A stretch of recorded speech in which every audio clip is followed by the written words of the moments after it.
Just take questions. Yeah, so we're talking about lifestyle. Yeah. First question I have is about sleep. How many of you it's the phone that's the problem? So No. how do we break the habit? I know you put it down, but like give us some strategies. What can we do to get rid of that phone? What's that? Yeah, TV. Yeah, really any blue light. I think it starts with you kind of have to make a decision. I mean, very much about the alcohol, same sort of thing. It's like you kind of have to decide that this is your new way of being in the world. And that's it. Like you kind of have to tie it back to a value. So I think for me, same sort of thing. Like I have to really enact discipline because it's so easy to just go on your phone and just scroll Instagram and do all those things. And I think for me, I just think about, all right, who do I want to be tomorrow? How do I want to show up tomorrow? And I just know the connection between blue light prior to when I intend to sleep and its impact on my sleep and how I wake up tomorrow. So I do almost negative visualization. I kind of like visualize that worst case scenario of like waking up at 2 a.m. Because truly the blue light prior to sleep is one of the reasons why we're waking up at 2 o'clock in the morning. It has to do with cortisol and stress as well during the day and a lack of managing cortisol and stress during the day, but it very much has to do with the blue light prior to when we put our head on the pillow. So I kind of do some negative visualization and think about, all right, who do I want to be tomorrow? And then I just put it in airplane mode, and I'm like, fuck it, Can we grade the blue light exposure? So, Chalene was talking before about, not being like she was saying, oh, we all know that we need to reduce our alcohol. Yeah. So the phone, because the blue light's like right up in your face. Yeah. Maybe the worst one. TV. Further away. If it's further away. Yeah. So even if you can get off your phone. Yes. And watch TV, that would be. It's like 30. It's like 20 lux from a TV if everything else is dim, which is enough to impact your sleep onset. But it's definitely not as bad as the blue light right in the face. Yeah. And filters, the filters do help. Yeah. Can I offer a different perspective? Hi, new face. So I'm Dr. Letitia Bilbrew. I'm an orthopedic surgeon. I am under the age of 40. Where's my under 40s? Put your hands up. Woo, we got one. Two. Okay, cool. Okay, three. Okay, Four. let me switch. Where's my under 45? Okay, better. So different perspective on sleep. Like Dr. Wright, I'm an orthopedic surgeon, and I'm actually on call every day. I specialize in hand. I'm the only hand surgeon for like a maybe 50-mile area. So what that means for me with the lights, and I have a toddler on top of that, is that I turn off the TV from 7 p.m. That's for the both of us. And then I'm very intentional about my sleep hygiene. And so I'm here with my mom, and I literally would cover the little red dot on the TV. So it is pitch black. Okay, I try and simulate my sleep with where I can reproduce it somewhere else. So I have like 2 little Bath and Body Works sprays that I spritz. I have a little spray I put in my pillow because I travel a lot for conferences. I take that with me, and then I play a certain playlist that I can play if I'm in Orlando, Atlanta, Tampa, London, so that I recreate and I simulate. Why is that important? Because I'm probably going to get paged at 2 a.m. And I've had to train myself to answer that phone call, let my brain wake up, and then go right back to sleep. So thankfully, none of y'all get paged multiple times in the middle of the night, so it's very doable. You just have to concentrate on creating that routine. She can do it. Yeah. Beautiful. So when it comes to putting together a lifestyle, right, because everything that we've talked about, everything you've heard from these amazing experts today, it all encompasses lifestyle, but like what does that look like in terms of a plan? And I think that's one of the most important things we can talk about. Like, so for example, we keep hearing, muscle is the fountain of youth. Muscle is the key to our longevity. Not to mention, you just look so good when you've got that kind of shape. And I mean, there's so many incredible benefits for the brain. But for the person who has never lifted weights, where would you tell them to start? I actually had a couple of women come up to me in the hallway talking just about this. I would say people really underestimate what 2 times a week in the gym can do to a physique. I think that you can get incredible benefits in terms of your mood, energy regulation, sleep, body composition changes with just doing 2 full body workouts in a week with plenty of time for recovery in between them. So I would say to the newbie, first of all, if you are a newbie, if you're new to the gym, you're moving away from the cardio machines and you're moving to the weight room, the beautiful thing that you also have that someone like myself or you don't have anymore is these newbie gains, right? Because you're going to get this muscle turnover at a much higher rate than my muscle turnover. So your strength, your power, and your ability to grow muscle in the first 6 to 9 months of starting weight training is going to far supersede anything that you and I can do at this point because we've been lifting for so long.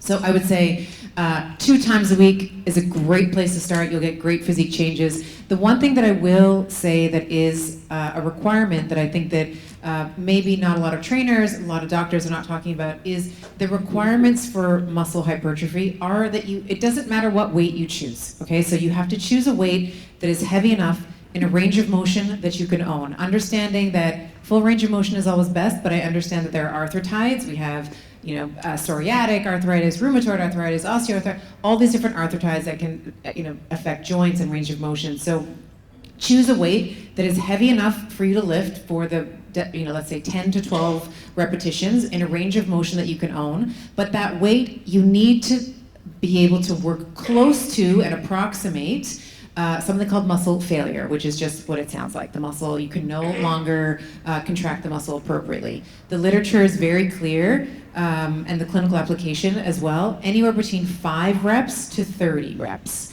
is what's going to grow muscle. So I always say start with 10 to 12. We kind of are all familiar with that number anyway. But as long as you're moving close to muscle failure, what does muscle failure mean? It means that your last 2 or 3 reps, you are not able to execute them with the same velocity, with the same speed that you did reps 1, 2, and 3. Reps 1, 2, and 3, you're like, this is great. I gotta do this all day long. And then at like 9, 10, and 11, you're slowing down considerably. The perception of the weight in the last 3 reps is also much heavier. It just feels like 400 million quadrillion times heavier at the end, right? So that's when you know that you're getting close to muscle failure. And the other one is just a subjective call. Like the more times you do it, you'll be like, oh, that was like an 8 out of 10.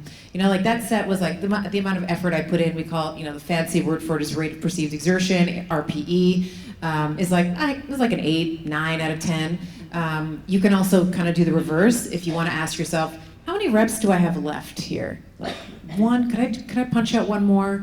Could I punch out 2 more? Anything like reps in reserve that RIR 1 to 3, you're getting really close to muscle failure. You never need to get to you don't need to fail. It is nice if you want to push yourself to see what your capacity is from time to time. But this is a long, winding answer. But 1 to 2 times a week, full body works. And then if you're a beginner, and then as you fall in love with it and the gamification of increasing your weights and volume, intensity, and load, and all those things that you can manipulate in the gym, you can start increasing your frequency per week from there. Yeah. And can I add, ladies, that have never strength trained, you are not going to get bulky overnight. Everyone is always like, a girl can dream. I'll tell you, a girl can dream. So hard to believe. Those of us that lift were like, if only. Like I've been telling her about her delta all day. I'm like, girl, I'm trying to get my deltoids like you. By lifting twice a week or even lifting 5 times a week, do you know how difficult it would be to look like a bodybuilder and how intentional? You're not going to look like a bodybuilder. You're going to look sexy as hell, okay? And then the second thing is you can start at any age. You don't have to be like, well, I'm 50. I can't. Of course you can. Go on Instagram and you will find people in their 50s, 60s, 70s, and 80s strength training and doing it right. I would say if you've never done it before, there's probably no better investment than getting, and you said this, hiring a personal trainer for a few sessions so you can build your confidence in the gym. Because honestly, to your point, it's never too early, never too late to start. If you've never done it before, improving the quality of your muscle tissue will help every single aspect of your life. When we talk about rep numbers, I have found, working with thousands and thousands of women, and then just like at the gym, I very, very, very rarely see women pick up weights that are worth their time. And I'm just being honest. Yeah. True. I see, that is so true. I'm like, I want to just go tell her, you're wasting, not wasting this hour, but like it could be so much better spent. Pick up heavy weight. So when you tell, like, you know, as a personal trainer, it's like 12. And so everyone's like, 12? But think about what you feel. Like you should really be like, I can barely, if you can barely curl it, then it's the right amount. People always say, how much weight should I lift? I have no idea. You have no idea. You've got to pick it up and see, like, if you can easily get to 12, or if you get to 12 and you're like, if I had to do 5 more, then it's just too light. Yeah, it's like 1 to 3. You should only be able to do 1 to 3 more. Yeah. The other thing I'll reps say, in reserve. Yeah, RIR, Yeah. the reps in reserve. The other thing I'll just add on to that is we do see this big shift on social media and people saying like lift heavy weights, and I am a huge proponent for heavy weights and understanding that someone who is 45 or 55 or 65 may be scared of that. They may be scared of injury. So really thinking about, you know, 5 to 30 repetitions in the literature is very clear. Like, first of all, 30 reps is a long ass set. Like it is a long, psychologically long set. But you can do lighter weights at 30, but 27, 28, 29 are mother effers, right? Like they are really, really difficult to do. So my like I love what Chalene is saying insofar as very much pick up as heavy weights as you can, and you have some room to play. So 5 to 7 reps is like, this is some heavy ass, like you got to mentally prepare for that lift. The 30s, right? If you're doing 30 repetitions, the weights can be a little bit lighter as long as you're approaching muscle failure. The muscle is going to grow. That's a really good point. Because I think a lot of people are afraid of that injury. And so if you are trying to stay in that 4 to 6 rep range, that's for an advanced lifter. I mean, you really require so much core strength. But if you instead of worrying about the rep number, worry about that fatigue and make sure you're hitting that fatigue before you hit whatever the number of reps are, so that you're really thinking about that feeling. I think that'll help you pick the right size weights. Should we take questions from the audience? Yes.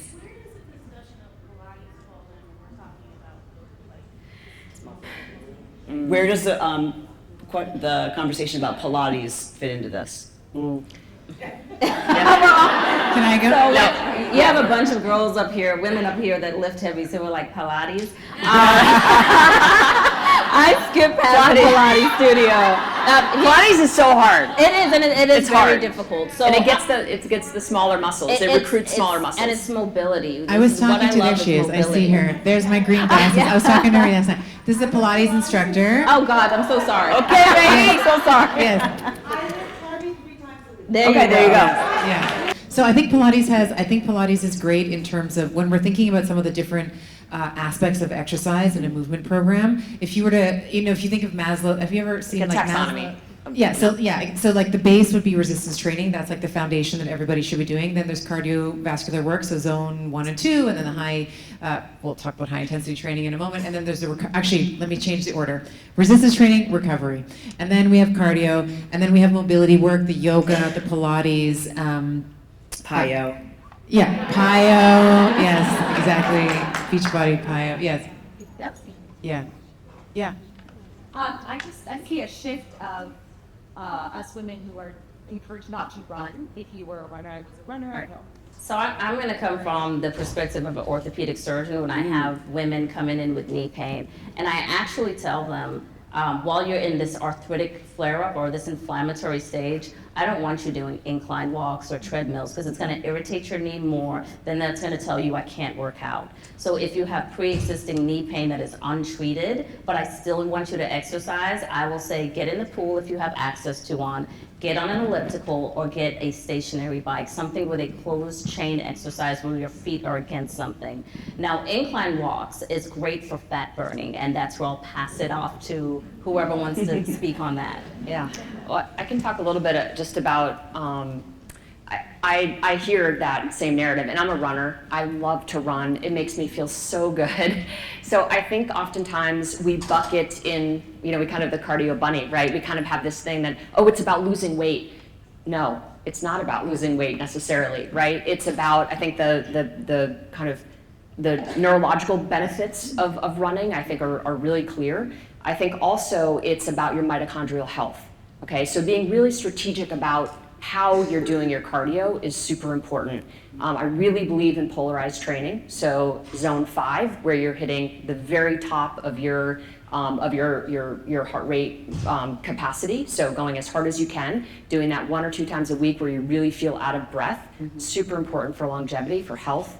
And then zone 2, which I know a lot of folks in the fitness area say you shouldn't do zone 2 because they associate that with trying to lose weight.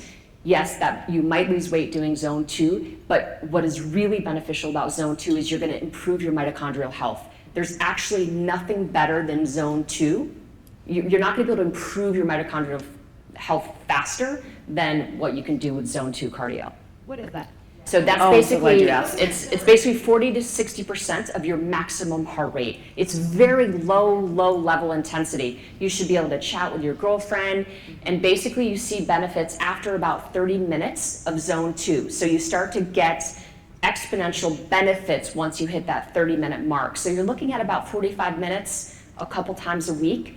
Obviously, if you have to choose, really prioritize your strength training first. Again, I think the taxonomy that Dr. Stephanie put is absolutely right. I think if you don't have the time, do the strength training first. But I absolutely believe that zone 2 has a place in a program.